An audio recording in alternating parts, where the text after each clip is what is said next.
Miren esto, ¿cuál sería el nombre comercial? Aspirina. Las aspirinetas. Digamos, el fármaco o el principio activo, ¿cuál sería? Aspirina. La aspirina es el ácido acetilsalicílico. Ahí dice que, por ejemplo, dice venta libre. Es decir, uno lo puede comprar sin necesidad de llevar ninguna receta. La presentación, ¿cómo es? Comprimido. Comprimidos. Y se acuerdan cuando hablamos nosotros de las drogas que habíamos dicho que algunas podían ser naturales y otras sintéticas, y que habíamos dicho que una de las primeras drogas o la primera droga que fue sintética fue la de la aspirina, el ácido acetilsalicílico. Bien.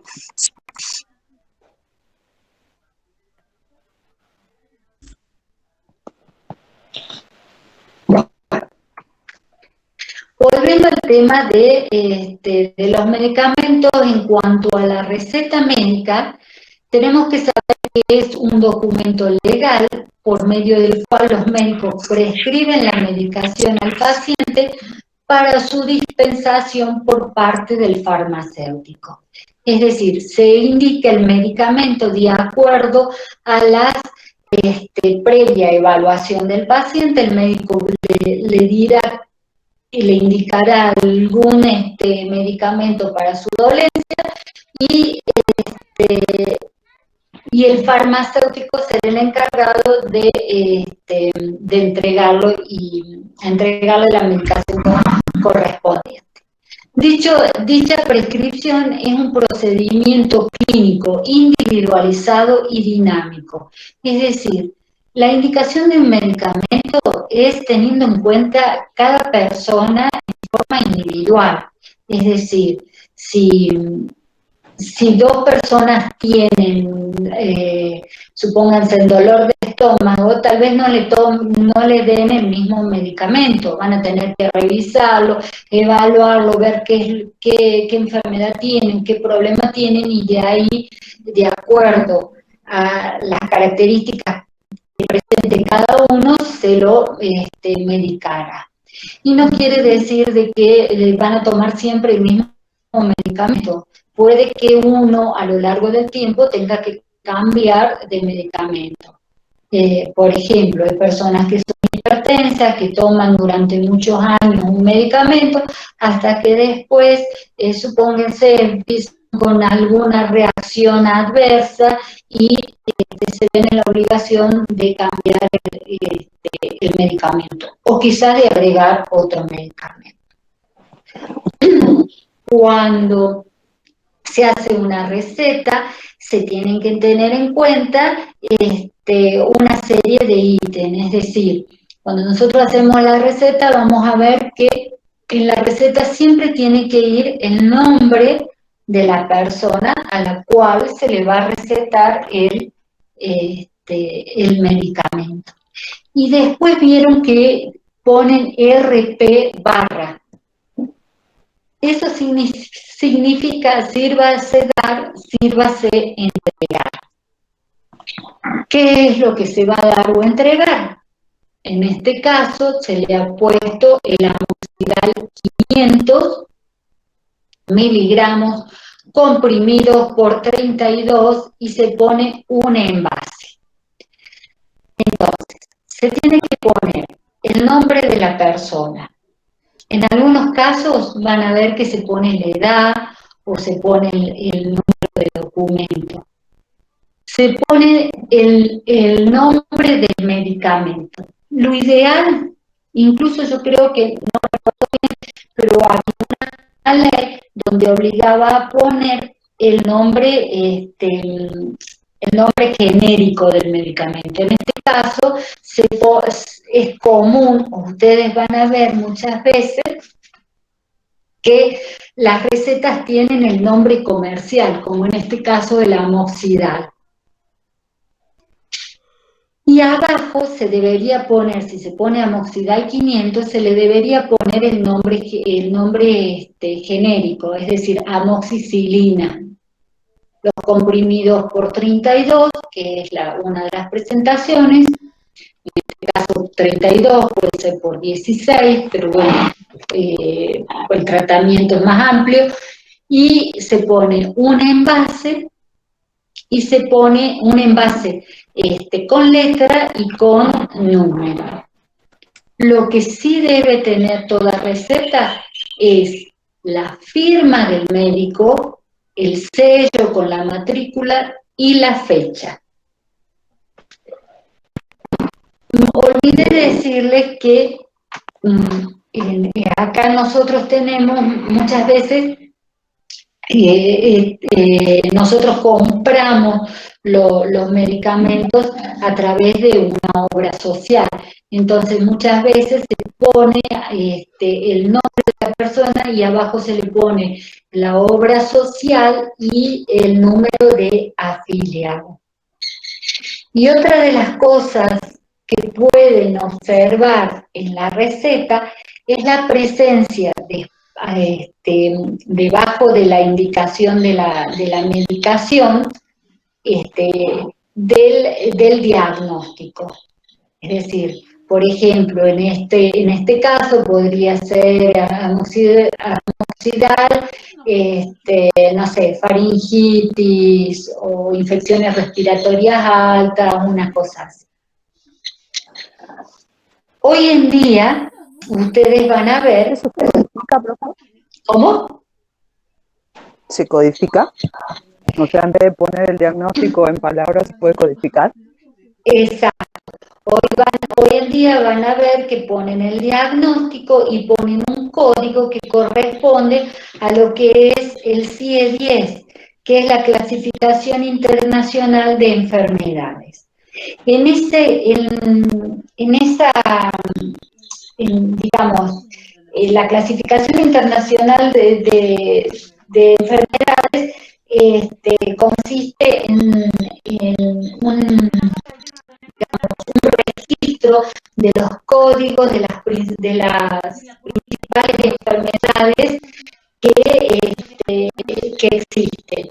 Entonces uno lo que hace es colocar el código según la enfermedad. Por ejemplo, si yo tengo el caso de, volviendo al tema que yo indicara, levotiroxina laxo, 75 microgramos o 175, abajo, levotiroxina sódica, el nombre comercial, pongo un comprimido por 50 y pongo un envase y abajo pongo el diagnóstico, en el diagnóstico correspondería a E03, que creo que es otro hipotiroidismo, por ejemplo.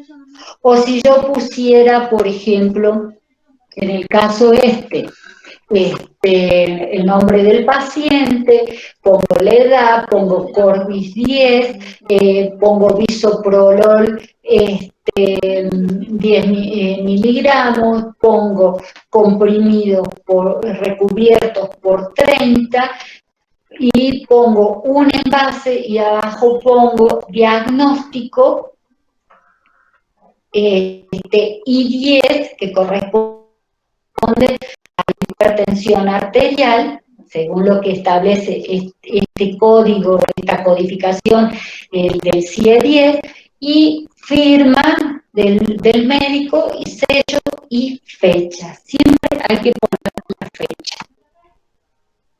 ¿Se entiende? ¿Se entiende o no se entiende?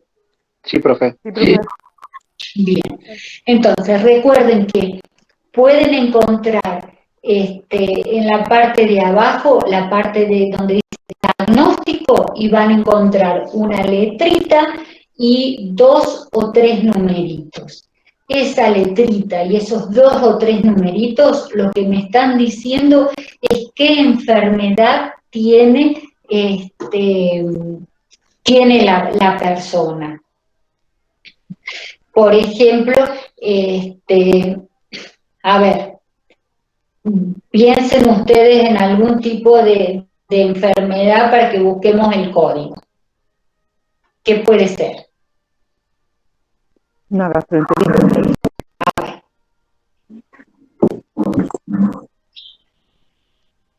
Gastroenteritis, diarrea y gastroenteritis.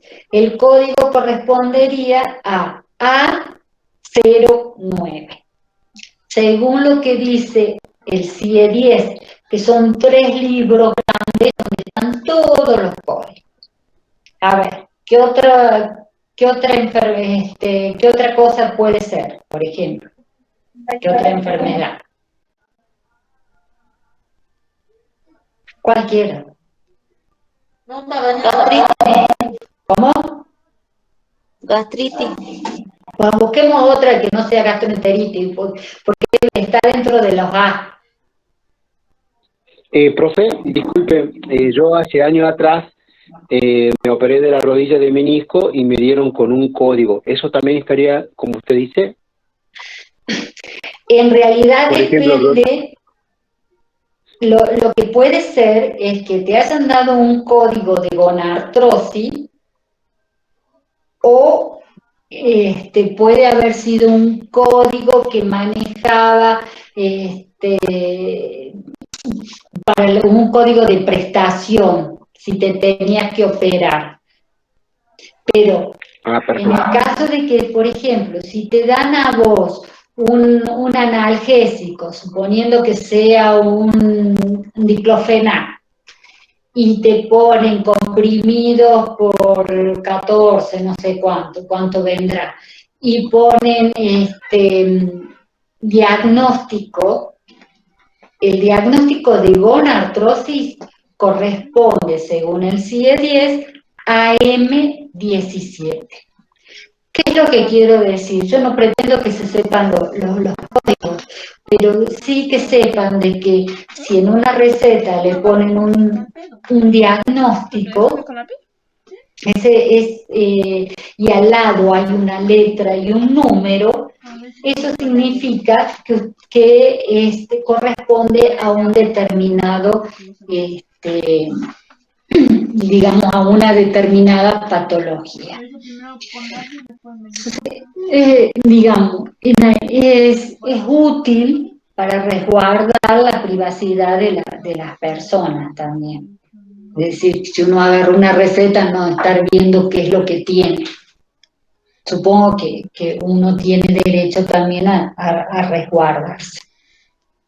¿Se entendió más o menos esto? Sí. Sí, profe. Sí o sí tiene que tener el nombre.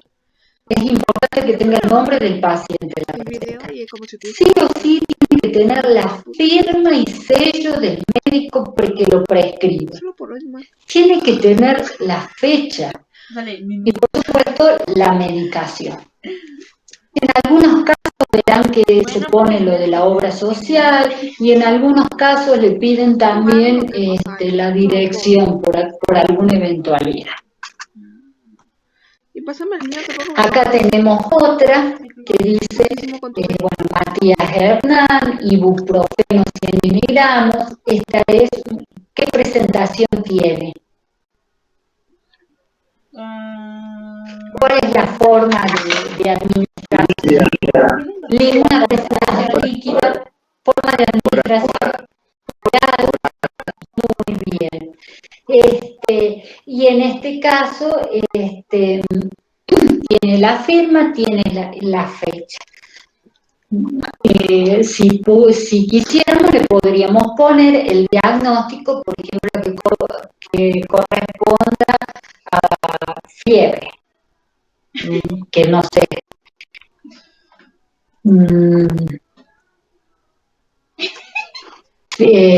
Fiebre, hay muchísimas fiebres. Fiebre recurrente, pues supóngase, A68, una cosa así.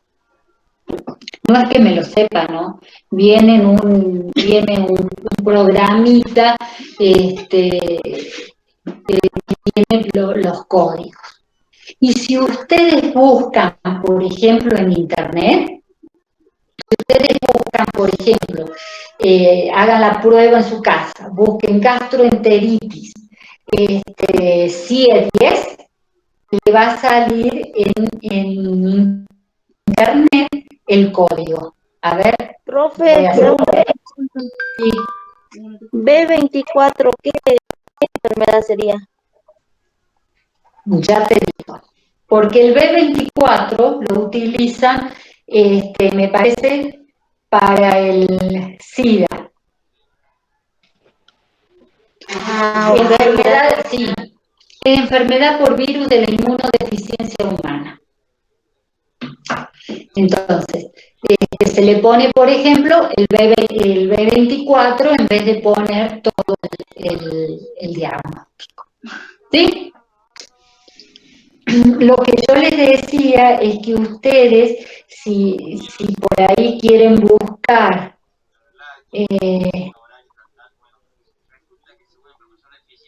a ver si sale. Si ustedes buscan, por ejemplo, la enfermedad y quieren saber qué código le corresponde, pueden buscar gastroenteritis y ponen CIE-10, que es la C, la I y la E, y el número 10, y ahí le va a salir el código, le va a salir gastroenteritis, por ejemplo, sale A09 y sale gastroenteritis aguda, por ejemplo. ¿Se entiende más o menos? ¿Sí?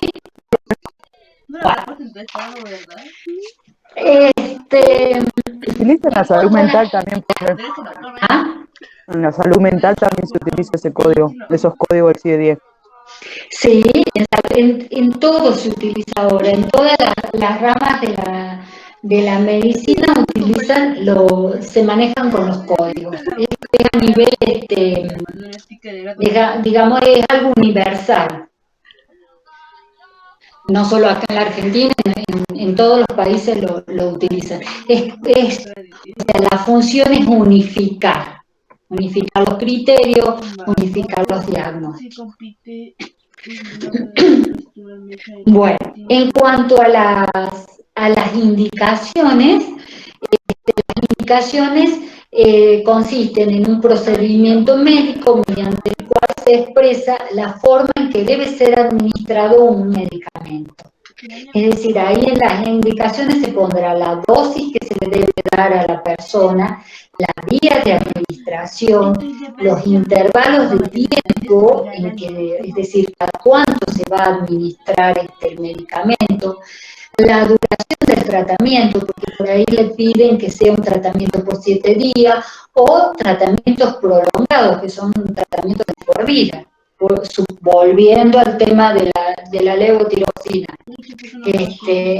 La persona que muchas veces toma levotiroxina puede tomarla durante un tiempo, o bien, en el caso de que no tenga la glándula, la tomará durante todo el resto de su vida.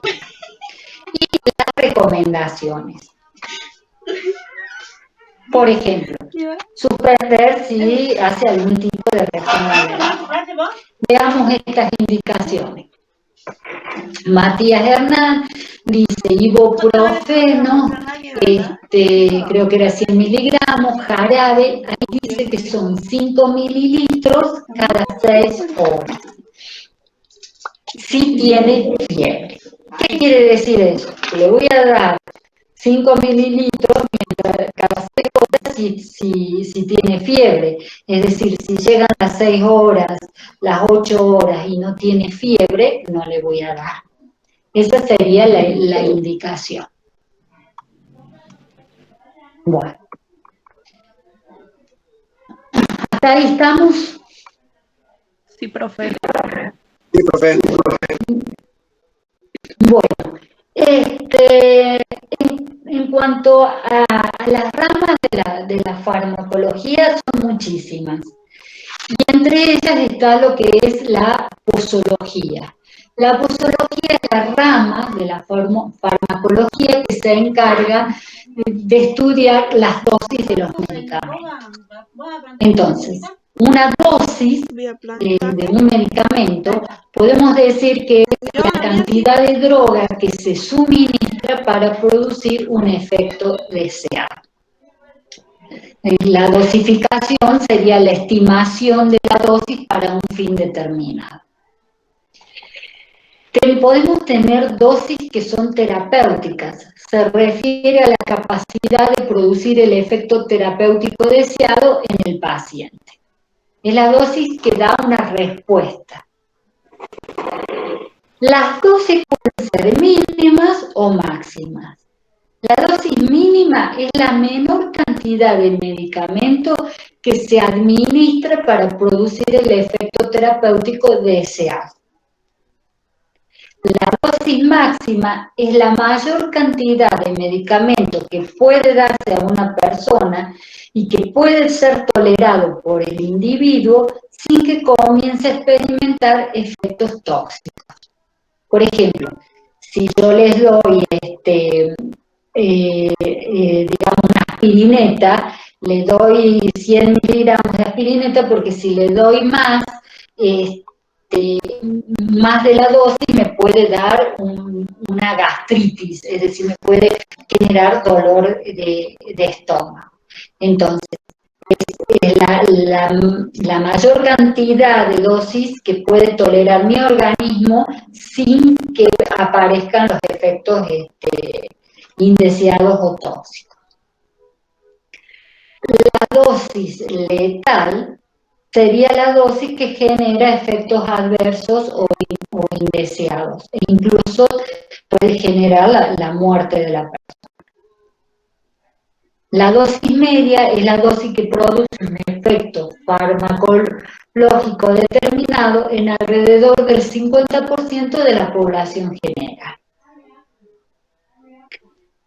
Dosis de mantenimiento se refiere a la administración de un fármaco de forma tal que se mantenga en una concentración estable en el organismo. Es decir, nosotros por lo general son las dosis que toman a diario las personas, para evitar de que, por ejemplo, los pacientes hipertensos mantengan su tensión en un nivel que no le genere una, digamos, que no le genere una complicación. Y la dosis... Sí. En la dosis de mantenimiento entrarían también las personas con diabetes que toman los comprimidos, en mi caso de mi padre que toma, por ejemplo, 2 comprimidos diarios, almuerzo y cena, todos los días. Claro, ¿eso qué es lo que va a hacer? Va a regular los niveles de qué. Si es diabetes. Exacto. Entonces, va a evitar de que, o sea, lo que uno trata es de mantener al máximo los niveles de la glucosa. Entonces, y evitar que aumente el azúcar, que a veces pasa. Por eso, es lo que decíamos, que la administración de medicamentos es un proceso dinámico. A veces han visto de que en algunos casos la diabetes se torna en forma, no se controla como uno querría, y se tiene que recurrir a otro tipo de medicamento, a otro tipo de medicamento o a otro tipo de procedimientos higiénico-dietéticos, como por ejemplo hacer una dieta, hacer ejercicio o tomar más medicación o aumentar la medicación. Pero sí, es para mantener, digamos, una calidad de vida. Se mantiene una dosis del medicamento a lo largo del tiempo. ¿Pasa lo mismo con la levotiroxina? Y la levotiroxina también, porque las personas lo que le está faltando es una hormona. Entonces necesitan tener esa droga a lo largo del tiempo. Por ejemplo, si un niño nace, vieron que cuando los chicos nacen, los bebés nacen, se le hacen una serie de estudios que son de rutina, entre ellos el estudio para saber si tienen hipotiroidismo. ¿Qué es lo que pasa? Hay niños que nacen con un hipotiroidismo congénito y si no se les da la droga, es decir, si no se les da la levotiroxina en forma continua y mantenida a lo largo del tiempo, estos niños no se desarrollan adecuadamente, es decir, pueden tener un retraso en lo que es el crecimiento y un retraso a nivel del desarrollo, tanto en el crecimiento físico, pondoestatural, como de la parte cognitiva. Pueden llegar a tener problemas de aprendizaje y otras complicaciones. Lo mismo pasaría si es diabético el chiquito.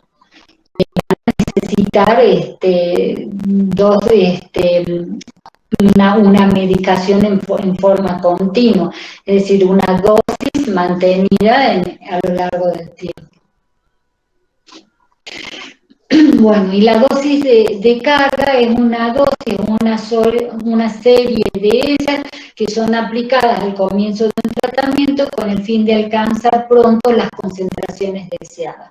Por ejemplo, se puede dar 2 o más antibióticos como dosis de ataque y después uno continúa manteniendo un esquema de antibiótico un poco más, una dosis menor, pero mantenida hasta cumplir la función, el efecto deseado. Bien. ¿Hasta ahí vamos? ¿Entendió más o menos? ¿Quieren que vea si demandarle el pago era así más o menos? ¿Se puede mandar esto? Sí, profe, sí. Se lo mando. Es importante que por ahí tomen algunos apuntes o por lo menos utilicen esto como para que les sirva de guía de estudio. Bueno, ahora, a ver, les voy a ya falta poco, les voy a dar, así responden unas preguntas, pero es fácil, ¿no? Son dos o tres preguntitas. Le mando el preguntero y si es que, ay, ¿cómo se salía de acá? Les mando un preguntero para que lo llenan y me lo envían, ¿sí? ¿Puede ser? A ver. Lo que no, ¿Para cuándo ese preguntero? no, ahora son 2 preguntas. Lo que no sé